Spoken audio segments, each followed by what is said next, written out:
जय हरनाम। कैसे हैं आप लोग? अच्छे हैं? बढ़िया है? मज़े में हैं? बिल्कुल मज़े में ही होंगे।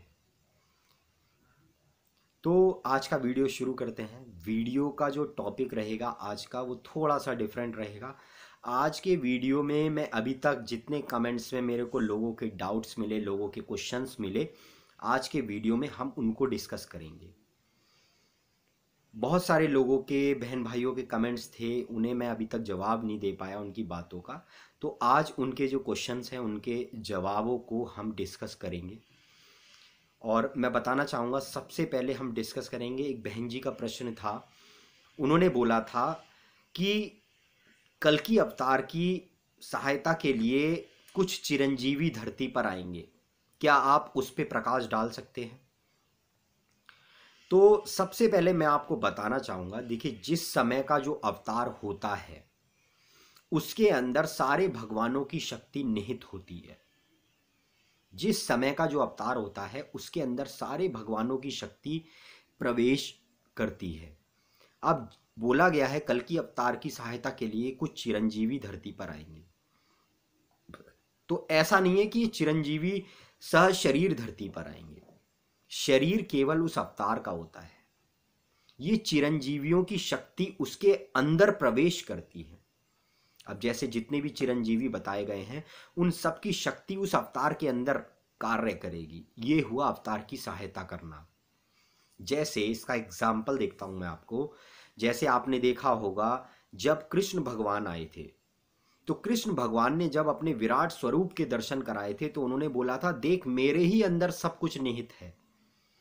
ब्रह्मा भी मैं ही हूँ, विष्णु भी मैं ही हूँ, शंकर भी मैं ही हूँ। उन्होंने विराट स्वरूप जब अपना दिखाया था तो सारे भगवानों का स्वरूप उन्हीं के अंदर था। तो जिस समय का जो अवतार होता है सारे भगवानों की शक्ति उसी के अंदर प्रवेश करती है। तो जितने भी ये चिरंजीवी होंगे ये कल्कि अवतार के अंदर प्रवेश करेंगे और उनकी शक्ति जो है कल्कि अवतार के अंदर कार्य करेगी। तो ये हुआ कुछ चिरंजीवियों का कल्कि अवतार की सहायता करना।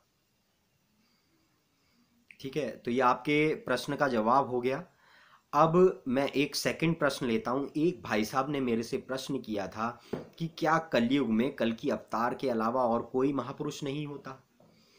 तो मैंने उनसे बोला था, नहीं, केवल एक ही वो कल्कि अवतार ही उद्धार का कर्ता होता है और उसके अलावा कोई नहीं होता।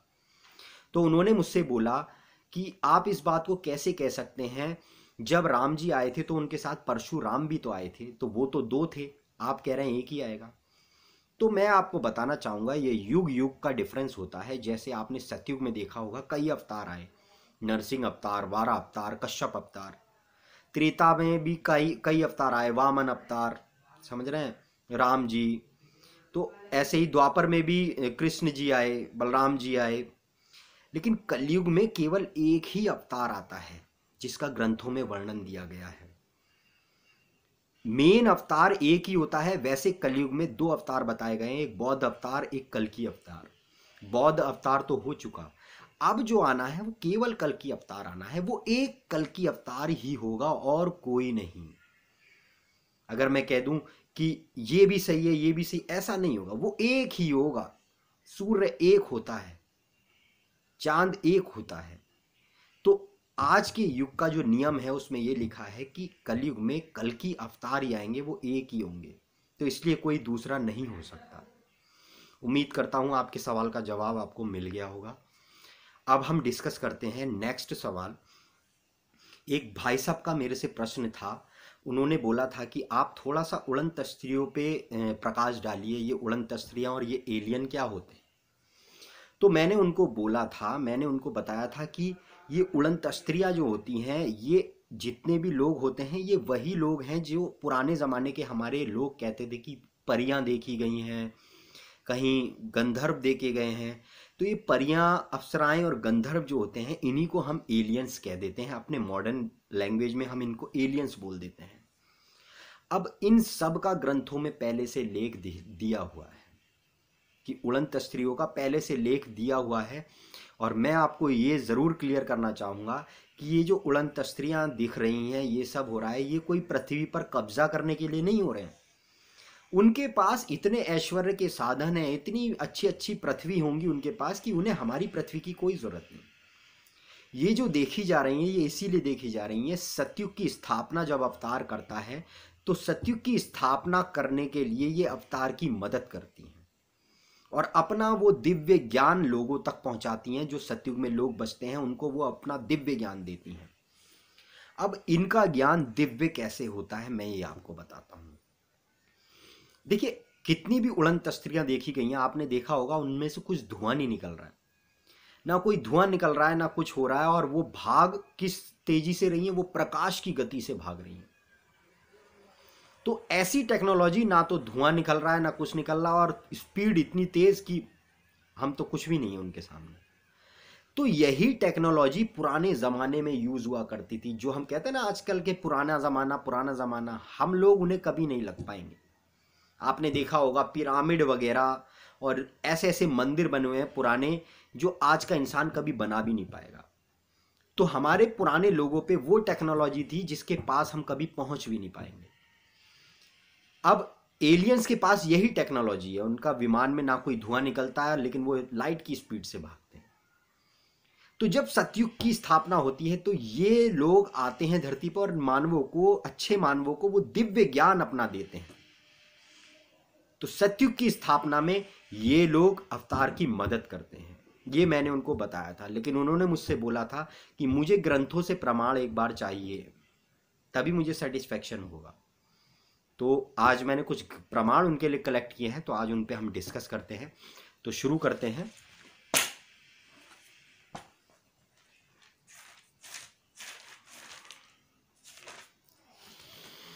चलिए तो शुरू करते हैं। पहला प्रमाण है अथर्ववेद, पेज नंबर 480, कांड 11। इसमें दिया है, किरणों से संयुक्त देश, वहां अप्सराएं, देवियां और उड़न तस्त्रियां आती हैं। इंद्र निष्पाप है, वेद में अवतार को इंद्र बोला जाता है। मातेश्वरी बहनें इनको प्रसन्न करती हुई इंद्र के पास आती हैं। मैंने बोला था ये अप्सराएं जो हैं, ये परियां जो हैं, ये एलियंस जो हैं, ये अवतार के पास आते हैं। तो इसका प्रमाण अथर्ववेद पे 480 पेज पे दिया है। नेक्स्ट प्रमाण देख लेते हैं। अथर्ववेद संगीता धाम सारण भाष्य, पेज नंबर 576, चतुर्थ कांडम, तृतीय सूक्त, पंचम क्रम, श्लोक। इसमें दिया है, स्वर्ग में मधुर भाम को पुष्ट करती हुई अप्सराएं अवतार के पास आती हैं। नेक्स्ट प्रमाण अथर्ववेद भाग 1, पेज नंबर 381, श्लोक 1 और 2। इसमें दिया है, अंतरिक्ष लोक यक्ष, गंधर्व और अप्सराओं से सुशोभित होता है। ये लोग जो रहते हैं ये अंतरिक्ष में रहते हैं और ये भ्रमण करते रहते हैं, कभी धरती पे भी ये बहुत आते हैं। नेक्स्ट है फोर्थ, पेज नंबर 443, द्वितीय कांड, गंधर्व तथा अप्सराओं का स्थान अंतरिक्ष में है। ये लोग कहां रहते हैं? ये अंतरिक्ष में रहते हैं। अब एक गोलाकार क्षेत्र पे एक दोहा दिया है, बहुत प्यारा दोहा कह रहा हूं, एक प्रमाण दिया है बहुत प्यारा। चरणदास जी की भक्ति सागर में, तेज कुमार डिपो लखनऊ, नवल किशोर डिपो में, पेज नंबर 663 पे दिया है, स्वर्ग लोक एक और अनूठा, जो वह मृत्यु लोक में दिखा। कह रहे स्वर्ग लोक जो है वो बिल्कुल अनोखा है और वो मृत्यु लोक में देखा है। मृत्यु लोक यानी धरती पे ही है। वह भी बड़ भागी सु पावे, हरि कृपा पुन सेवन आवे। बहुत भाग्यवान लोग उस क्षेत्र के बारे में जान पाते हैं। अचरज मन का देखूं स्वर्ग लोक ही जान। कह रहे अचरज मन का देखूं स्वर्ग लोक ही जान, तामे आए होते हैं परमेश्वर पहचान। कह रहे उसी गोलाकार क्षेत्र पे परमेश्वर आते हैं, बस पहचानने की देर है। आगे कह रहे हैं, मूरख या का भेद न पाई, तामे सब ब्रह्मांड समाई। ऐसा पावन स्वर्ग लोक गवावे, कल्प कल्प बहुत ही पछतावे। अब बातों का कटाक्ष करके इस चीज को गवा देते हैं तो फिर कल्प कल्प लोग बहुत पछताते हैं। नेक्स्ट प्रमाण पे आ जाते हैं। यजुर्वेद भाषा भाष्य प्रकार्य अध्याय, श्लोक 3, पेज 1206। वह जहां हूरें आएंगी जिसे जन्नत कहते हैं, स्वर्गलोक कहते हैं, अंधे असुरों को उस नाम का गोलाकार क्षेत्र दिखाई नहीं देता। नेक्स्ट आ जाते हैं, बाइबल में 1260 पेज पे दिया है, क्रिश्चियंस की बाइबल है। चौथा राज्य पृथ्वी पर पृथ्वी से भिन्न होता है। मैंने आपको बताया था वो जो जगह होती है उसे चौथा लोक भी कहते हैं। चौथा लोक जो होता है वो गोल होता है, तीन लोक जो होता है वो टेढ़ा मेढ़ा होता है। कह रहे चौथा राज्य पृथ्वी पर है परंतु पृथ्वी से भिन्न है। कह रहे ये पृथ्वी पर ही है पर पृथ्वी से भिन्न होता है। यही गोविंद का अक्षय धाम होता है। अक्षय मतलब आ माने नहीं, शय माने शय, यहाँ पे खंडित नहीं होता। ये महाप्रलय में भी ऐसे ही रहता है। तो ये थोड़े से उड़न तस्त्रियों के प्रमाण थे जिन भाइयों को थोड़ा सा कंफ्यूजन था। तो अब बात आती है, मैंने जैसा कि आपको बताया था थोड़ा सा, ये तीर्थ का जो मैंने आपको बताया, ये 3.5 करोड़ तीर्थ एक ही जगह के नाम होते हैं। ये जितने भी हमारे 3 लोग में तीर्थ बनाए हैं ये नकल बनाई है। ये इसलिए बनाए ताकि लोगों का भाव भगवान के प्रति बना रहे। ऐसा नहीं है कि ये गलत है, यहां जाके लोगों का भाव भगवान की तरफ बनता है, लेकिन भाव बनेगा, परमात्मा नहीं मिलता है। जैसे आप बॉक्सिंग की प्रैक्टिस कर रहे हो, तो बॉक्सिंग की जब प्रैक्टिस कर रहे हो तो आप पहले जिस पे बॉक्सिंग करते हैं, ठीक है, वो कमरे में लगा हुआ और उस पर प्रैक्टिस कर रहे हैं, लेकिन इनाम तो आपको तभी मिलेगा ना जब आप असली वाला चैंपियनशिप जीतोगे किसी इंसान के साथ। तो ऐसे ही ये जो तीर्थ हैं ये बॉक्सिंग का वो है आपका, जिस पे आप बॉक्सिंग करते हो, लेकिन असली इनाम तो तब मिलेगा ना जब आप उस असली तीर्थ को जानेंगे। यही अयोध्या होता है, यही मथुरा है, यही वृंदावन है, सब ये एक ही जगह के नाम होते हैं और ये भगवान का धाम होता है और ये गुप्त होता है। इसका भी मैं अभी आपको प्रमाण दिखाऊंगा। तो इतनी बात आपको समझ में आ गई होगी। अब जैसा कि मैंने पिछले वीडियोस में डिस्कस किया था कि जब अवतार आता है तो वो लोगों को साधना बताता है और कहता है कि दिव्यास्त्रों को अर्जित किया जा सकता है इन सब साधनाओं से। तो देखिए, मैं आपको बताना चाहूँगा कि मैंने आपको बताया था हमें खुद को अंदर से चेंज करना है, बाहर का विषय नहीं है, तन का विषय नहीं है। मैं आपको बताना चाहूँगा कि एक किस्सा सुनाता हूँ मैं आपको। हम इंसान मानव रूप में जो आए हैं ना, हम कम नहीं होते हैं पर हम अपने ज्ञान को भूले हुए हैं। एक पतिव्रता और एक जतिव्रता की शक्ति बहुत ही भयंकर होती है, बहुत ही सबसे बलशाली मतलब शक्ति जो होती है एक पतिव्रता की होती है। एक पतिव्रता औरत और एक जति इंसान आदमी, उसकी बहुत बड़ी शक्ति होती है। आपने देखा होगा आपकी सावित्री जो थी वो सत्यवान के प्राण बचा लाई थी काल भगवान से,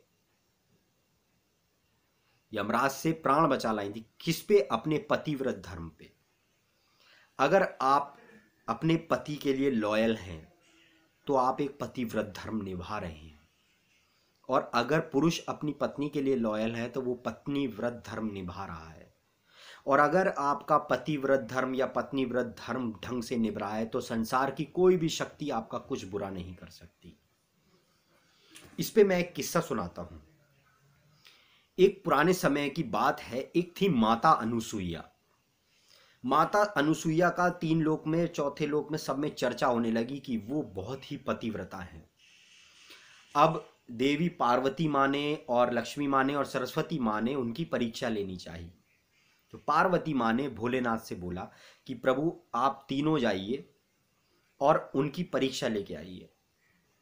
तो उन्होंने बोला कि उनकी परीक्षा नहीं लेनी चाहिए, वो तो वाकई में पतिव्रत हैं, व्रता है। उन्होंने कहा नहीं, फिर भी आप जाइए।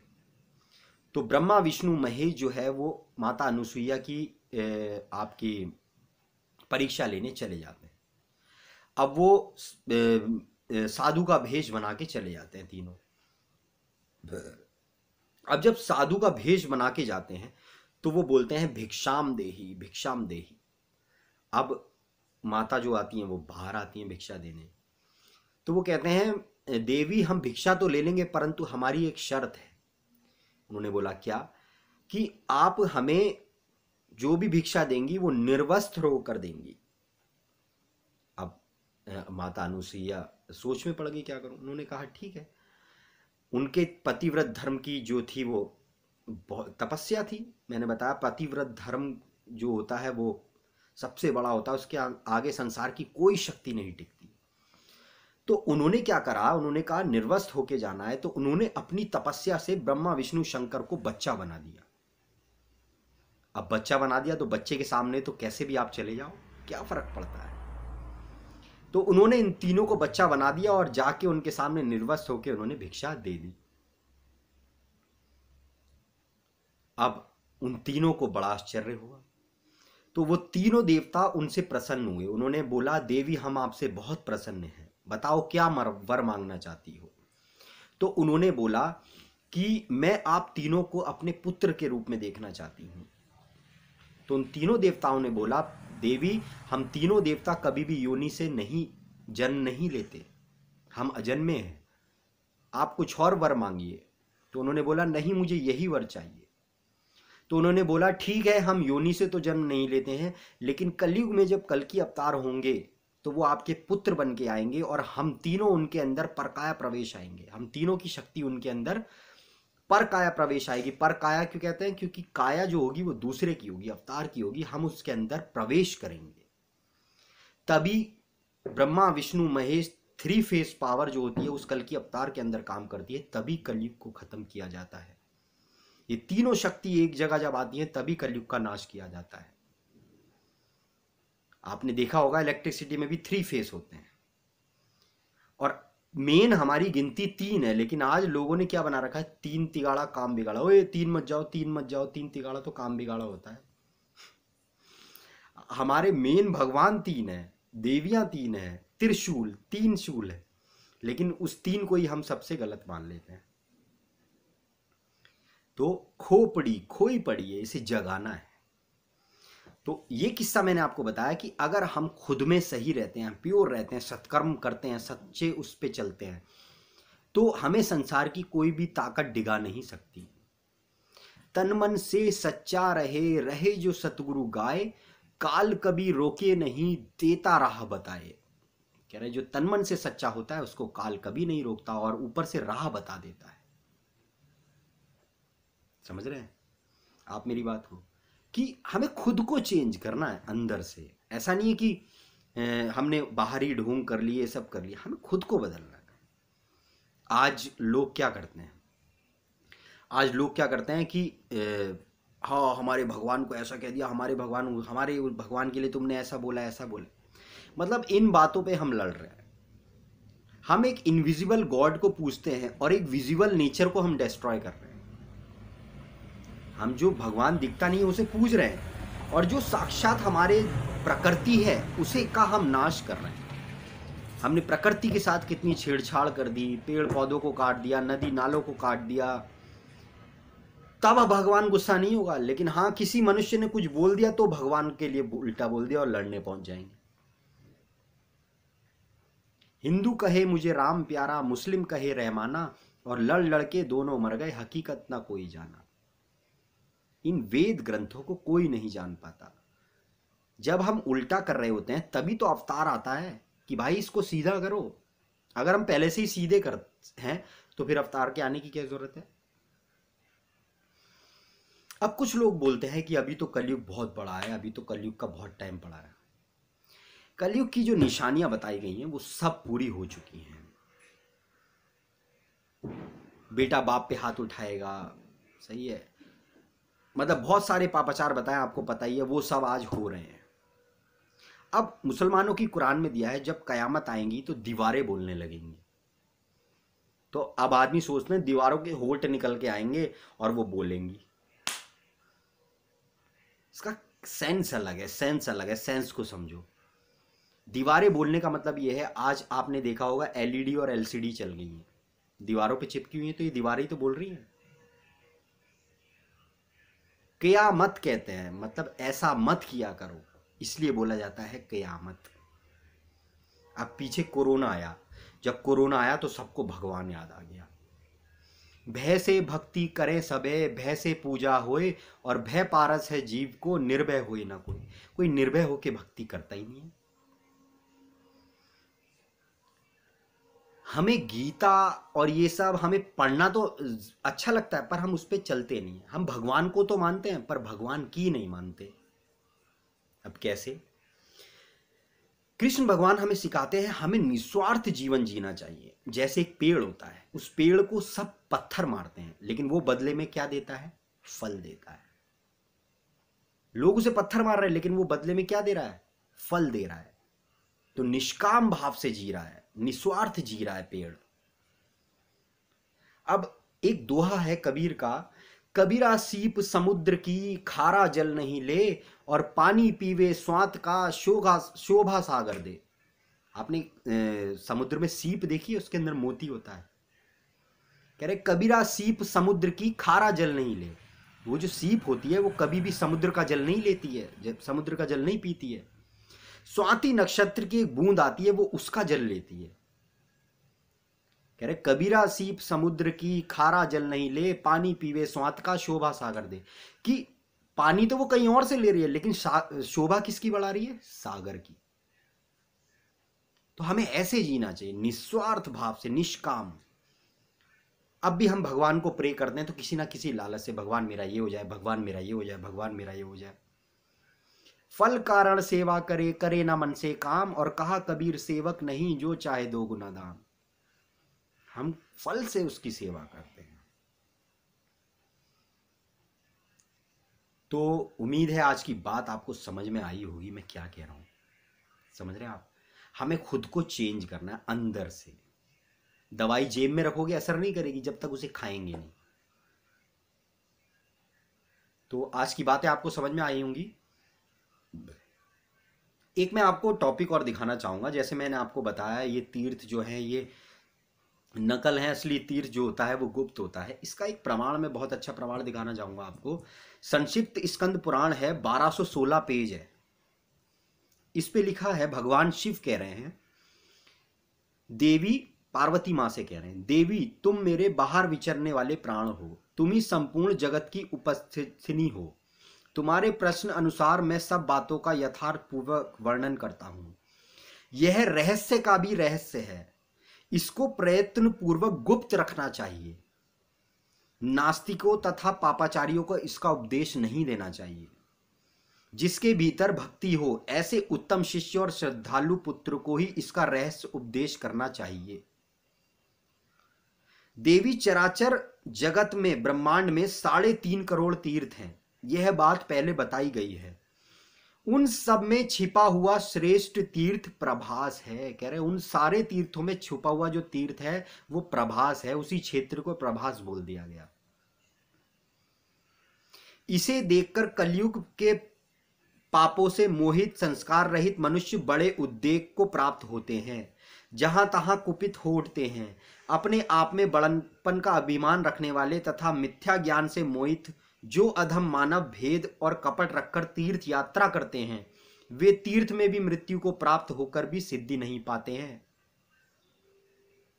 इसलिए मैंने अनेकों तीर्थ और शिवलिंगों को गुप्त कर रखा है, छुपा रखा है। वे कलयुग में पापाचारियों के लिए सिद्धपीठ नहीं होते। उन्हें पता होता है कि कलयुग में पापाचारी लोग होते हैं, तो वो उनके लिए सिद्धपीठ नहीं होते, उनसे वो छुपा दिए जाते हैं।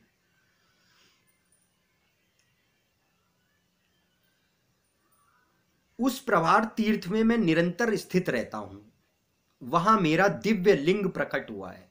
कह रहे हैं उस अवतार को ही बोला है। मैंने आपको बताया कि शिवलिंग क्या होता है। जिस देह में आप फॉर्म भरते हैं तो जेंडर का कॉलम आता है, स्त्री क्या भरेंगे? स्त्रीलिंग। पुरुष क्या भर लेंगे? पुरलिंग। और नपुंसक क्या भरेगा? नपुंसक लिंग। तो जिस शरीर में स्त्री की शक्ति काम करी वो स्त्रीलिंग, जिस शरीर में पुरुष की शक्ति काम करी वो पुरलिंग, जिस शरीर में नपुंसक की शक्ति काम करी वो नपुंसक लिंग, जिस शरीर में शिव की शक्ति काम करती है वो शिवलिंग होता है। यानी वो शरीर ढूंढो जिसके अंदर शिवलिंग की, शिव की शक्ति काम कर रही है। तो उसे बोला है उस वहां मेरा एक दिव्य लिंग प्रकट हुआ है। समझ रहे हैं? उस उत्तम क्षेत्र को कोई नहीं जानता। कह रहे उस उत्तम क्षेत्र को कोई नहीं जानता। जब भगवान का अवतार आता है तभी उसको जनाता है। प्रभात क्षेत्र में जो मेरा स्वरूप है, वो अवतार को बोला है वो मेरा स्वरूप है, वह क्षेत्रज्ञ कहा गया है, उसे क्षेत्रज्ञ कहा गया है। जो मनुष्य इस क्षेत्र में मेरे अंश से प्रकट हुए हैं उन्हीं को मैं उस लिंग का तत्व ज्ञान कराता हूं। भगवान की कृपा से ही उस लिंग का ज्ञान लोगों को होता है जो उसके लोग होते हैं। अब आगे लिखा है, जो लोग इस बात का कटाक्ष करेंगे उनके लिए क्या लिखा है। कलयुग में जो मनुष्य केवल तर्कवादी, महापापी और पाखंडी होंगे वे कहेंगे यह सब मिथ्या है, मूर्खों की कल्पना है, कहाँ तीर्थ है, कहाँ प्रभास है, कहाँ देवता रहते हैं, यह सब झूठ है, मूर्खों का मिथ्या प्रलाप है। इस प्रकार वे नास्तिक, नरकगामी और पाप दूषित चित्त वाले मनुष्य बातें करेंगे और इस तीर्थ की हंसी उड़ाएंगे, अतः उन्हें कभी सिद्धि प्राप्त नहीं होगी। इस क्षेत्र को गुप्त कर रखने का यही कारण है। युग युग में जितने तीर्थ कहे गए हैं उन सब में प्रभास क्षेत्र ही मुझे विशेष प्रिय है। संक्षिप्त स्कंद पुराण है, 1216 नंबर पेज है, मैंने नहीं छपवाई, आप देख। इस वीडियो को यहीं खत्म करते हैं, वीडियो बहुत लंबा हो गया। नेक्स्ट वीडियो जल्दी से लेके आएंगे, हो सकता है कल आ जाए, परसों आ जाए। नेक्स्ट वीडियो में हम किसी नए टॉपिक को डिस्कस करेंगे। तो तब तक के लिए मैं अलविदा कहूँगा, आपसे जाना चाहूँगा। अगला वीडियो तुरंत लेके हाजिर होऊंगा, आप चिंता मत करिए। और जो भी आपके सवाल हो कमेंट्स में प्लीज़ मुझसे सवाल कीजिए, मैं उन्हीं पे आपका नेक्स्ट वीडियो तैयार करूँगा। तो तब तक के लिए जय श्री हरनाम, जय कल्की, जय जगत पिते, पद्मापते रमापते, जय हरनाम।